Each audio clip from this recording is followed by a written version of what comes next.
Good morning, everyone, and grateful that you joined with us here today.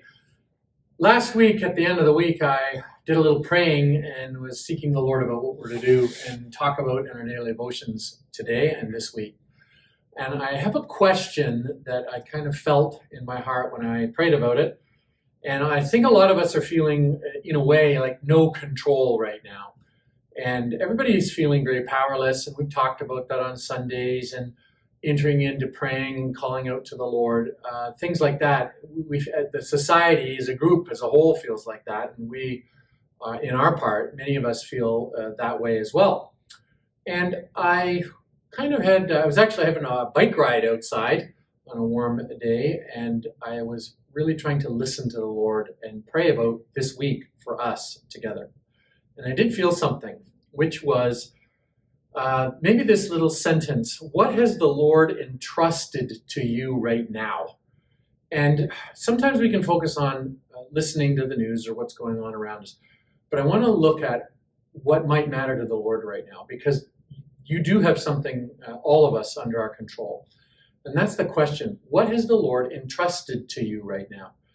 And all of us will have things of significance, and your mind very quickly can start thinking of things when you think of that, because the Lord's given you something to handle right now. Now, for many people, it's your family, your kids, your grandkids. You are entrusted with them. God has given things to you that just aren't for you, but that you are to look out for. So there's a difference between things that are for you and things that you are to look out for. So there might be a series of things in the middle of this pandemic, and in light of the pandemic, what are the things God has entrusted to you? And in light of that, you might look at your family, you might look at a job, finances, a group of people that you're responsible for. Maybe it's at work, something of that nature.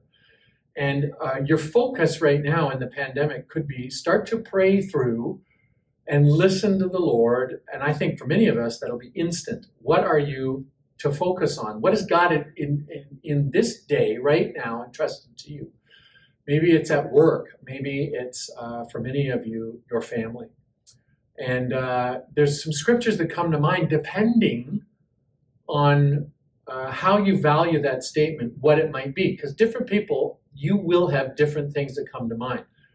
A lot of us, it's for our family. So what do? Do you pray if you have a family?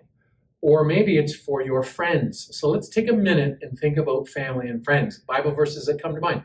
As for me and my house, we will serve the Lord. So what does it mean in this time to serve the Lord? A, pray. If God has entrusted people to you, friends or family, what does that mean? First of all, pray. Second of all, provide. So you're praying for people.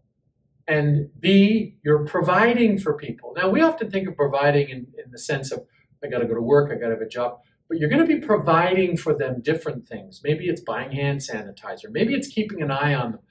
Doing things diligently so that you survive all this isn't just working. So there's praying. God, protect the people. God, give me something to pray. God, may I listen when you tell me to do something or not do something. Those are the things that God has entrusted to you right now. Guarding your valuables, so to speak, is not just making sure your purse isn't on the front seat of your car. There may be very growing senses in your heart of things that you need to keep an eye on. But the key is listen to the Lord in prayer, and you're going to be shaping what things you value right now. So there's going to be things that are going to come very soon in the days to come that you'll see. This is a value. This is not a value. This is a thing that are very important to my life. My relationship with my kids, my relationship with my grandkids, as I'm serving the Lord. Keeping an eye, maybe even on elderly parents or things of that nature. There's something that God has for you. There's a neat little book that Pastor Smith said and sent out. It's called 10 Days to Pentecost. And the little thing he's got at the bottom here is preparing our hearts to hear from heaven. Now, I'm holding this book in my hand, but the point is right now you need to prepare your heart to hear from heaven. Now, I want to just give you one tiny thing, which is I prepared for this week in my daily devotions. Everybody's getting a kind of a daily download of worries. The first thing I want to say, do this. Jesus went off into a solitary place to pray. Make time to hear from God. So if you say, as for me and my house, we're going to serve the Lord. The point is, right now, in the middle of this crazy day, you've got to take the time, find time to get aside and very carefully hear what God is saying to you about the people that God has entrusted to you for their life, for your life. In Jesus' name.